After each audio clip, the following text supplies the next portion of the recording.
Don Felipe Barberán era de esos hombres a los que el pueblo teme, pero también envidia. No sabía leer del todo, ni se preocupaba por aprender, pero tenía un olfato feroz para los negocios y una ambición que no conocía freno. Empezó con un par de vacas y un terreno heredado, y con el tiempo se convirtió en dueño de casas, haciendas, plantaciones, ganado y cuanto lote se ponía a la venta. Si alguien pasaba necesidad, allí estaba él, dispuesto a ayudar, a cambio de una firma que, tarde o temprano, los dejaba en la calle. Presumía su fortuna y de sus 14 hijos de distintas edades y distintas madres.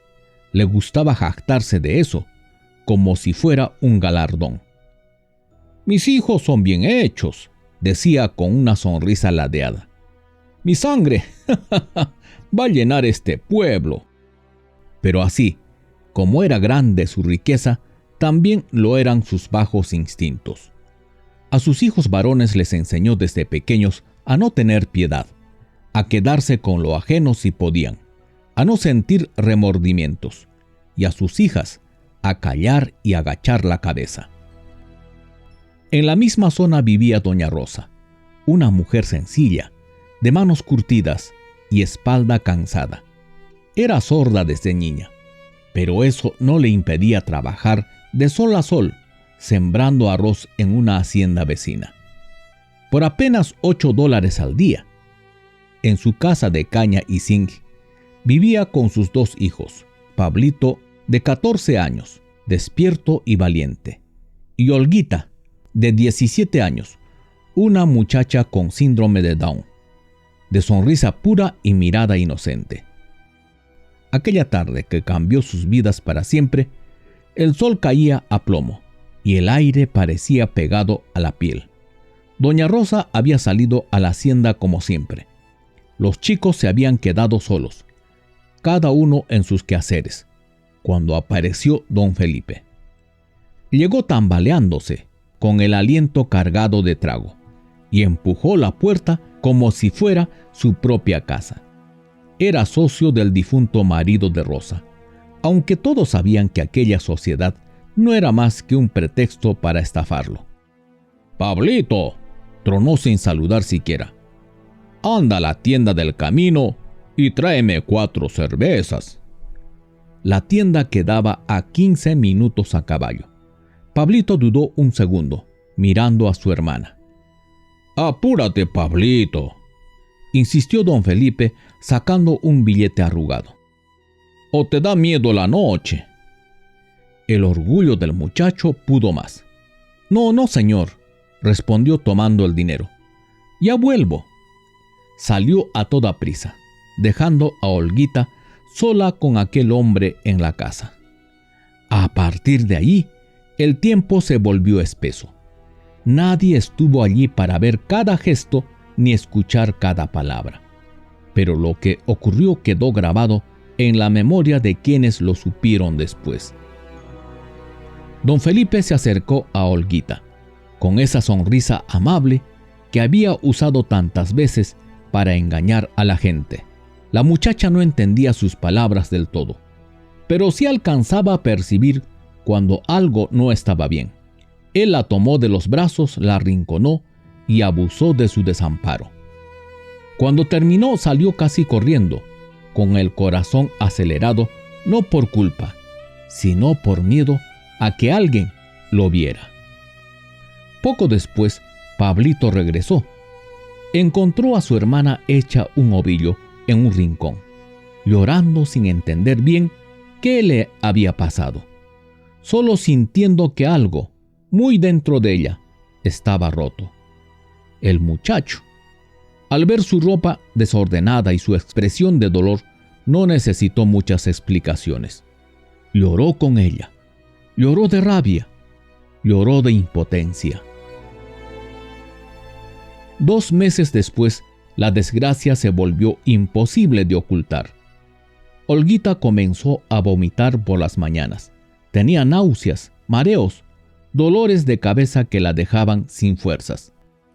Doña Rosa, con la experiencia de madre y mujer, no tardó en juntar las piezas. No podía oír, pero veía en el modo en que su hija se tocaba el vientre, el modo en que evitaba mirarse al espejo. Con el corazón desgarrado, fue con sus hijos hasta la casa grande de don Felipe. Tocó la puerta, golpeando fuerte, hasta que finalmente el hombre apareció, en toalla, con gesto molesto, como si lo hubieran despertado de una siesta cómoda. Al verlos allí parados, su rostro se endureció. ¿Qué? ¿Qué quieren?, gruñó. Doña Rosa, con voz sencilla, le explicó que Olguita estaba embarazada, que no había duda de quién era el responsable, que ella no podría seguir trabajando en los sembríos si tenía que cuidar de su hija y de un bebé que él debía hacerse cargo. Las hijas de don Felipe, apostadas en el corredor, se miraron entre sí murmurando: ¿Te imaginas que traigan a esa muchacha aquí? Sería el colmo, contestó otra hermana. La sangre se le subió a la cara a don Felipe. No era vergüenza, era rabia por verse acorralado. ¡Fuera! ¡Fuera de mi casa!, gritó. No voy a cargar con problemas de nadie. Doña Rosa intentó insistir, pero entonces apareció uno de los hijos de Felipe, Euclides, alto, robusto, con los ojos del padre. Tenía fama de ser violento y abusivo, siempre listo para la pelea. ¿Qué hacen estas aquí?, preguntó con desprecio. Don Felipe lo miró un momento, luego dijo, como quien encarga que tiren la basura: Llévalas a la casa del río y arregla este asunto para siempre. Los ojos de Euclides brillaron de una manera extraña. Asintió sin preguntar más. La casa del río era una construcción vieja, alejada del pueblo, rodeada de pasto alto y mosquitos. Nadie vivía allí de forma permanente. Don Felipe la usaba para guardar cosas y, según los rumores, para arreglar asuntos que no convenía hacer a la luz del día. Euclides llevó a doña Rosa, a Olguita y a Pablito con una sonrisa falsa. «Descansen aquí», dijo. «Mi papá va a pensar qué hacer». Les ofreció unas camas duras, un poco de comida. Nada en el tono de su voz dejaba ver lo que de verdad tenía en mente. La noche cayó. La luna llena emergió en el horizonte, que al principio brillaba sobre el río, y se fue escondiendo detrás de unas nubes pesadas. Adentro, doña Rosa y Olguita intentaban dormir, inquietas. Pablito no conciliaba el sueño. Algo en el ambiente le olía mal. Una sensación de amenaza en cada sombra. En otro cuarto, Euclides afilaba un machete. Lo conocían por llevar siempre un puñal en el cinto. Pero aquella noche quería asegurarse. Caminaba de un lado a otro, maquinando lo que haría: golpear a Olguita, hasta provocarle un aborto. Acabar con el problema, como se había hecho tantas veces en silencio. Y si se interponían, el machete se encargaría. Esperó a que el reloj imaginario de su cabeza marcara la hora. El silencio del campo era casi total. Afuera solo se escuchaba el croar lejano de las ranas y el río corriendo. Entonces salió al pasillo. Llevaba el machete en la mano, el filo brillando apenas con la poca luz que se colaba por la ventana. No supo que Pablito lo estaba esperando. El muchacho se interpuso de repente, con el corazón desbocado. «¿A dónde vas con ese machete?», preguntó mirándolo fijo. Euclides respondió con lo único que conocía: violencia. Lanzó un machetazo directo al muchacho. Pablito alcanzó a hacerse a un lado. La hoja silbó en el aire, rozándole la camisa. Ahí empezó la lucha. Pablo, con sus 14 años, prácticamente se lanzó sobre él para impedirle avanzar. Forcejearon como fieras desiguales. Euclides, más grande y fuerte, Empujó, golpeó, arremetió con el hombro. Pablito se aferraba al brazo del hombre tratando de desviar el machete. Los dos se estrellaron contra paredes, muebles viejos y barandas. En el forcejeo, el machete cayó al suelo con un estruendo metálico. «¡Te voy a matar, mocoso!», gruñó Euclides, sacando entonces el puñal que siempre llevaba al cinto. La hoja corta brilló a centímetros de la cara del chico. Pablo sintió el miedo subirle por la espalda, como una oleada helada. Pero debajo del miedo había otra cosa, una furia antigua, alimentada desde el día en que vio a su hermana destrozada en el rincón de su casa. Empujó con todas sus fuerzas. Entre manotazos y patadas llegaron hasta la baranda de madera que daba al área de los muebles viejos. La baranda cedió con un crujido. Los dos cayeron rodando uno sobre el otro. Entonces se escuchó un quejido seco. El peso se detuvo.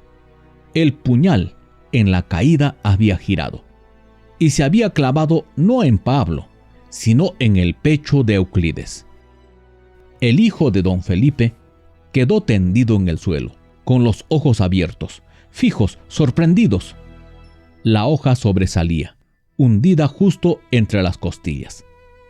Pablito se incorporó, respirando agitadamente. Lo miró. Esperó un movimiento, un insulto, un intento de levantarse. Pero nada.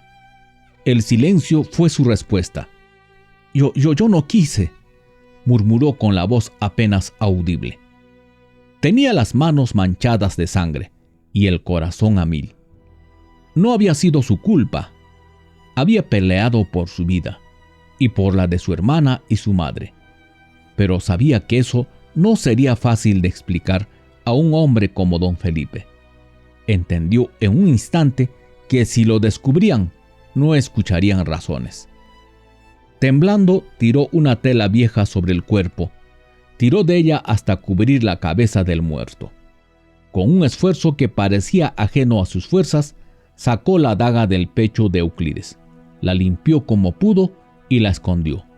Subió al cuarto, se lavó las manos, se cambió la ropa ensangrentada y la ocultó en un costal. Se recostó junto a su madre y su hermana, con los ojos abiertos como platos, incapaz de decir palabra. En la oscuridad, doña Rosa y Olguita habían escuchado golpes, raspones, un golpe fuerte, pero el miedo las dejó clavadas en el colchón. Nadie se atrevió a salir a ver. El tiempo pasaba lento. Pablo sentía que las sábanas le quemaban. Le ardía el pecho. El cuerpo entero le temblaba. Aún era de madrugada, cuando por fin se levantó decidido. Tenía que hacer algo con el cuerpo. No podía dejarlo allí. Recordó entonces el lugar del que todos hablaban en susurros. El potrero de la muerte. Quedaba a no mucha distancia de la casa del río, en un descampado que parecía común de día, pero que al caer la noche se convertía en leyenda. La gente decía que era una antigua fosa de aborígenes, un lugar de rituales, sacrificios y secretos. Otros juraban que allí estaba una de las entradas al infierno, y que por eso, a ciertas horas, se veían luces que subían y bajaban, y se escuchaban llantos y risas que no eran de vivos. Pablito tragó saliva. Aquella noche ya estaba metido en una historia que lo superaba. Un muerto, un crimen, una familia poderosa en su contra. El potrero de pronto no parecía tan aterrador, comparado con la furia de don Felipe, si encontraba el cuerpo de su hijo en su propia casa. Al filo del amanecer, cuando todavía el ambiente era oscuro, abrió la puerta con cuidado. Regresó al cuarto donde yacía Euclides, cubierto con una tela vieja. Lo miró un momento con una mezcla de horror y extraña compasión. Aquel hombre había querido matarlo, pero seguía siendo un ser humano y, sobre todo, el motivo de que todo cambiara para siempre. Con esfuerzo sobrehumano empezó a arrastrar el cuerpo hacia el potrero. Cada metro era un suplicio. La tierra húmeda se pegaba a los pies. El cuerpo parecía pesar el doble. La oscuridad del amanecer se alargaba como si quisieran agarrarlo. Pero Pablo no se detuvo. Llegó al potrero, por fin. El lugar era un terreno amplio, cubierto de pasto bajo y maleza, rodeado de árboles retorcidos. En el centro, como una herida abierta, se veía una especie de depresión, un hundimiento en la tierra de tono oscuro. El aire allí era distinto, más frío, como si la brisa viniera desde abajo. Pablito dejó caer el cuerpo junto al borde de esa fosa. El silencio era absoluto. De pronto sintió que algo o alguien lo observaba. Levantó la vista y a unos metros vio una figura que se acercaba lentamente. Era un anciano muy viejo, delgado como rama seca, con una barba larga casi blanca que le llegaba al pecho. Sus ojos, hundidos pero vivos, brillaban en la semioscuridad. El muchacho quedó paralizado. No pudo moverse. El anciano levantó una mano despacio y dijo: «No temas, muchacho». Su voz era grave pero tranquila, como el murmullo del agua vieja. Pablo, aún helado, alcanzó a distinguir. Era don Fulgencio Mata, el ermitaño del que tanto hablaban. Ese viejo solitario que vivía por allá, desde siempre, al que pocos veían y muchos temían. «Yo sé lo que ha pasado, Pablito», dijo el anciano acercándose al cuerpo de Euclides. «Y sé que no fue tu culpa». El muchacho tragó saliva. No recordaba haberle dicho su nombre. Yo no quería matarlo, señor», balbuceó. «Él vino con machete, quería hacerle daño a mi hermana y cayó». «Lo sé», repitió don Fulgencio con calma. «Desde aquí se ve más de lo que la gente imagina». El anciano se agachó con esfuerzo junto al cuerpo de Euclides y con un gesto casi solemne pasó una mano sobre su frente. «Este ya venía marcado», murmuró. «Como su padre. Nacieron con la marca de los que deben cruzar esta fosa tarde o temprano. Nada de lo que tú hicieras cambiaría eso». Pablo frunció el ceño. «¿Marcados? ¿Condenados desde antes de nacer?». Don Fulgencio lo miró con paciencia. «Hay familias que se encargan de abrir la puerta del mal en la tierra. Abren la puerta con abusos, con injusticias, con sangre de inocentes. Don Felipe y su hijo hicieron de eso un oficio. Los antiguos aborígenes conocían este lugar. Sabían que aquí la tierra no solo traga cuerpos, sino culpas. Desde entonces, alguien ha tenido que vigilar esta fosa, para que solo caiga aquí quien debe caer, y para que los que no lo merecen no sean arrastrados». El chico sintió un escalofrío, que no era de frío realmente. «¿Y usted?», preguntó en voz baja. «Yo, bueno, muchacho», respondió el anciano enderezándose con dificultad. «Yo llevo 100 años custodiando esta entrada. Ya nadie viene por acá. Todos le tienen miedo. Pero tú has llegado en la madrugada, en el momento más importante de tu vida, con un muerto que no te pertenece y una culpa que no es tuya». Se quedó callado un instante, como acomodando ideas. «Necesito un sucesor», añadió.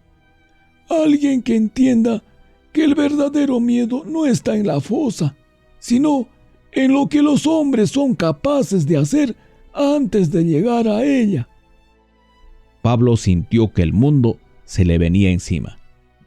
¿Quiere que yo...? No pudo terminar la frase. «No para condenar, muchacho», lo interrumpió don Fulgencio con firmeza. sino para impedir que inocentes terminen aquí, para vigilar que lo que se hizo contigo y tu hermana no se repita con otros. Este lugar no es solo castigo, también puede ser frontera que detenga el mal. El muchacho bajó la mirada. Le temblaban las manos. Tenía solo 14 años. Un muerto a sus pies, y el peso de las palabras del viejo que no entendía del todo. Sintió entonces una brisa recorrerle el cuerpo, fría pero extrañamente reconfortante. Le erizó la piel, pero al mismo tiempo le quitó un nudo del pecho. Las lágrimas que había estado conteniendo le brotaron de golpe. Y entonces lloró.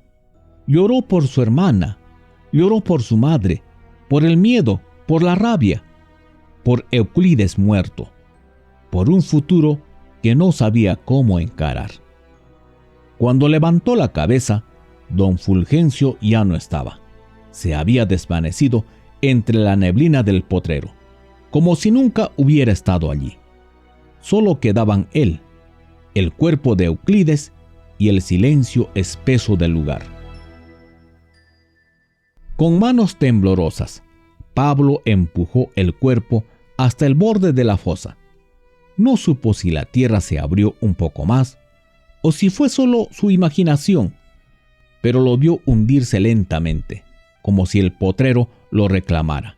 No hubo gritos ni luces, solo un suspiro largo del viento. El cuerpo había desaparecido completamente.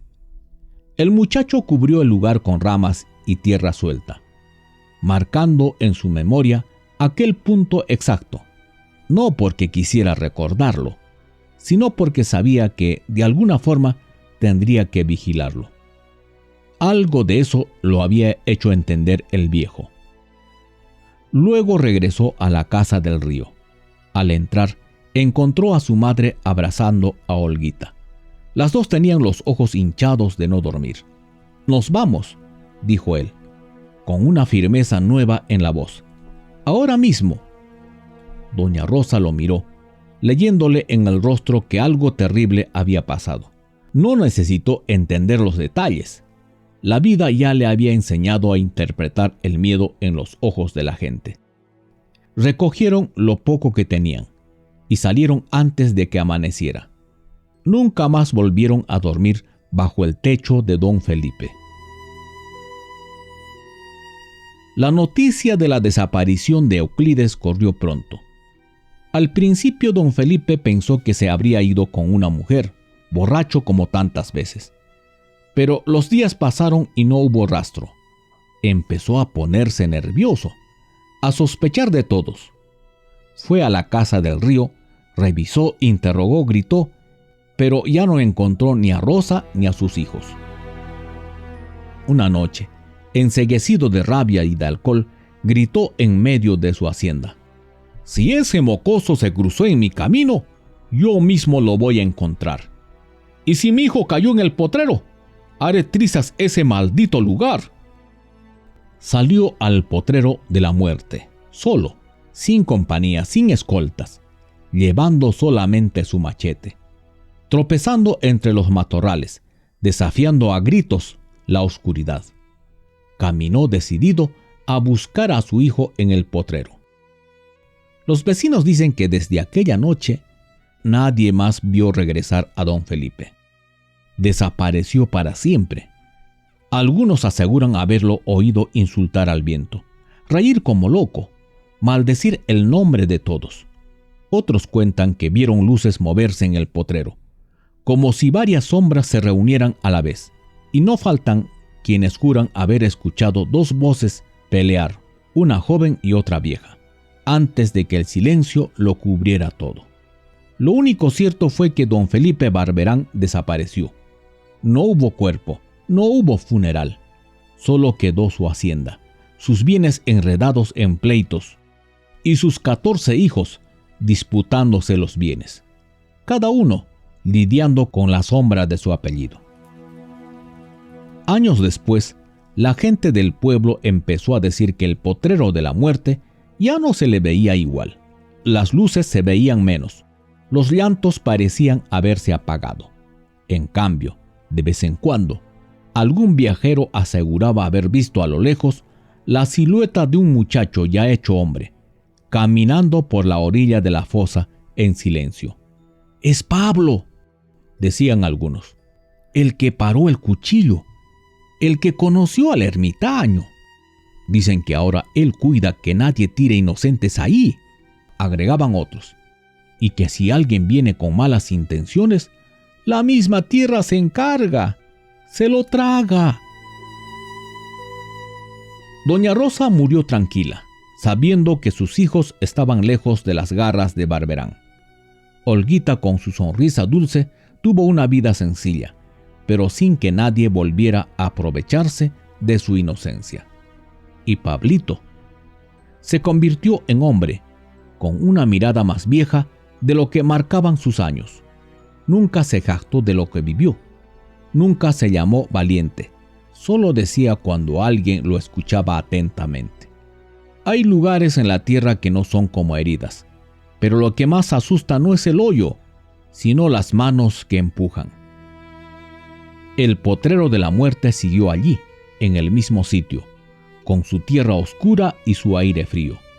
Pero desde entonces, al menos en ese pueblo, la gente empezó a pensar 2 veces antes de abusar del débil, antes de reírse del pobre, antes de creer que la maldad no deja rastro.